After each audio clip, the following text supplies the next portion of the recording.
at Peter Cardwell. Let's get into this debate with another Peter Cardwell, who is an author, war professor and NATO historian, and also Noah Khogali, who is a Conservative councillor for Strathearn and a National Policy Director of the Conservative Friends of the Commonwealth. Gents, you're both very, very welcome to TalkTV this morning. How are you? Good morning. Good, thank you very much indeed. Good to be here. Great to have you with us. Peter, should we prioritise the Ukrainian military or our own military? Well, it's a very good use of public money, because if you think about it, soldiers, sailors and airmen are training anyway, and it helps them if they can train other people. It's a very, very good morale boost if you're training other people and bringing them up to your standards. And it's incredibly popular amongst the armed forces to bring in people, raise their standard of professional knowledge and send them away and immediately see that put into practice in the field. So so we're not spending any extra money actually training these people when they come over to Ukraine, for example, or in third-party countries. If we're giving away the equipment, then some of this is coming towards the end of its service life anyway, like mobile artillery, the AS-90s, for example, and they all have to be maintained, and there is a cost of disposal at the end. So if we're passing that on to Ukraine, that's an opportunity cost that we're passing on to another nation. So all of this is plus. It's not a drain from the public coffers, and in fact, it increases the professionalism of our own forces. I mean, it is a drain on the public coffers in that we're spending £2.3 billion of money giving aid to Ukraine, is it not? Well, I think we're playing fast and loose with figures in terms of that is the figure. That is the figure. Yeah, that's fine. But that's the cost, if you like, of the equipment we're handing over that we would have to otherwise pay for and maintain in the United Kingdom. The cost of our service personnel training Ukrainian service personnel, which we would have to pay anyway. So this isn't a net outflow. This is money quite often that we will be spending anyway during a normal course of events. And that's just the way the budget has been totted up. And don't forget that we've been doing this since 2014. And the reason why Ukraine did so well in February last year was because of that cumulative training of 8 years of the United Kingdom, Canada, and the United States training these guys up to modern professional standards. And goodness me, it paid off.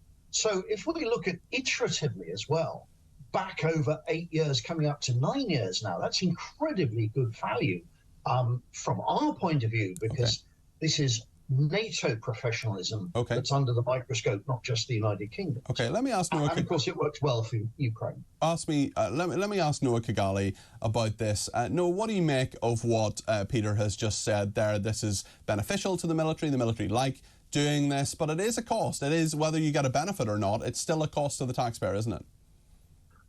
Absolutely, it is. And I think Peter has kind of hit on what is the broader point here, which is we need to decide what we want the UK defence outlook to look like and what role we want to play in the world moving forward. We've kind of had that debate on and off for probably half a century. And this is the point I have, Noah, which is how is this and why has this become Britain's fight? We are doing more than other countries. Many people think we should, but nonetheless, why is there a big push for war and no big push for peace? We've always done more than other countries. I think Donald Trump made quite a big deal about the fact that we were one of the only countries to actually, meet our NATO 2% of GDP spending commitments, and we're still just about getting by on that. But you only have to go back a few decades to see us at 7%, and a UK, defence position that was immeasurably stronger. The UK has always had an attitude where we are going to go and try and do the right thing. And I think you're going to find very few people could have listened to, Zelensky's speech and come out of it thinking we should definitely not be involved in this at all. That doesn't mean that we should only just, pour resources into Ukraine and leave it at that. It means that we need to react as a country and go, okay, there's a new international, situation here. We need to respond appropriately within our own borders as well. So that means increasing. But should we? Doesn't that just make us a target for Russia? We're probably a target anyway. We're a nuclear power in Europe. I don't think we're going to be a bigger target if we're on their doorstep with our weapons, are we not, Noah?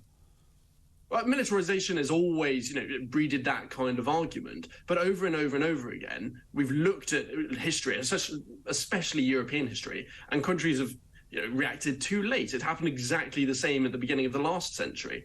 Realistically, we've got a couple of hot points internationally, one of them being Taiwan, and China are watching on very, very intently to see how we react. Whether we just do this, leave it at that, and then sit there, the old man of Europe, so to speak, and just potter on without really investing in defense, or if we react going, no, you guys can't just go and invade other countries, and we're going to stand up for the people within them. But it's not as if Ukraine isn't. I'm not saying we shouldn't have done what we should have done necessarily, but Ukraine is not a NATO country, and we don't have an agreement with them that if they are invaded, and actually we don't have troops on the ground there. So I mean, the logical extension of your argument surely would be that we send in ground troops.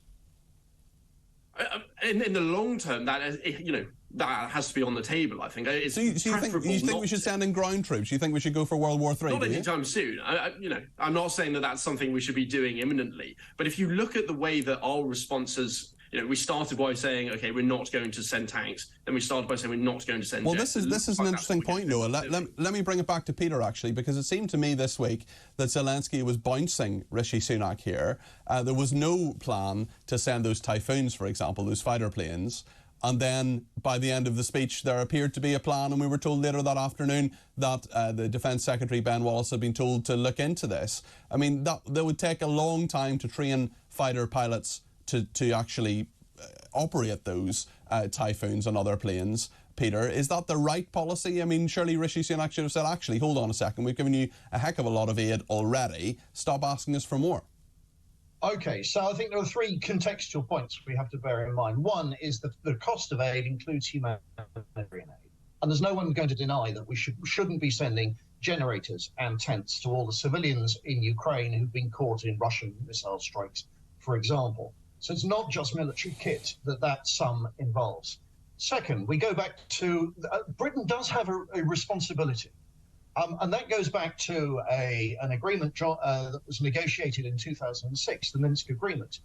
We were very, very worried about Ukraine having a residual nuclear capability. And we persuaded the Ukrainians to dismantle all their nuclear weapons and the aircraft that were capable of launching them in exchange for security guarantees from Russia that they wouldn't attack, and defense guarantees from the United States, United Kingdom, that we would intervene or we would guarantee Ukraine's security. Now, Russia has since disputed those terms, but and this was an agreement rather than a treaty, so it wasn't written down as tightly as perhaps it should have done. But that has led to the current situation because all the time Russia has pushed and tested this. So we do bear a moral responsibility because we didn't step in 2014 in precisely the terms that Ukraine expected us to do so. And that's why Zelensky particularly, but his predecessors, have always looked to the United Kingdom as having a moral responsibility to weigh in. Otherwise, Ukraine would have kept her nuclear weapons. And this is the biggest example for biggest reason why nuclear proliferation will happen in the future. Because the one time a country voluntarily gave up its nuclear weapons, those other countries who were guaranteeing its security didn't come rushing to the rescue until almost it was too late. So those are really important contextual points to put in. And the third is there is a false narrative that we are edging closer towards war, that we are closer towards a nuclear war than we have been for 30 years. Why is that a false narrative? Because Putin, a year ago, he said, don't anyone else intervene. I will put my nuclear forces on increased alert. He never did that. There is none of the Russian forces, nuclear forces, have gone on to any kind of increased alert.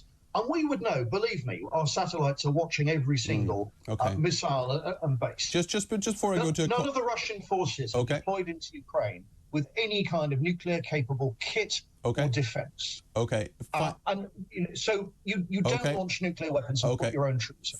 Thank you very much. Noah, a quick final word from you, please. Look, fundamentally, this is a conversation about what we want our country to be and where we want to be on a world stage. That doesn't mean only intervention, but it means looking inwards and going, what is the state of our armed forces genuinely? Is it the reality that Boris Johnson set out in a Defence Select Committee 2 years ago where he rubbished the idea of a tank war in Europe?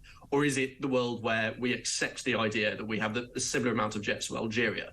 Is it that, or is it one where we return to being global Britain and really stand up for the people internationally that have asked and need our help? OK, Peter Cardwell, author, war professor and NATO historian, thank you very much indeed. Thanks also to Noah Khogali, Conservative Councillor for Strathern and National Policy Director of the Conservative Friends of the Commonwealth. Thanks to both men. I want to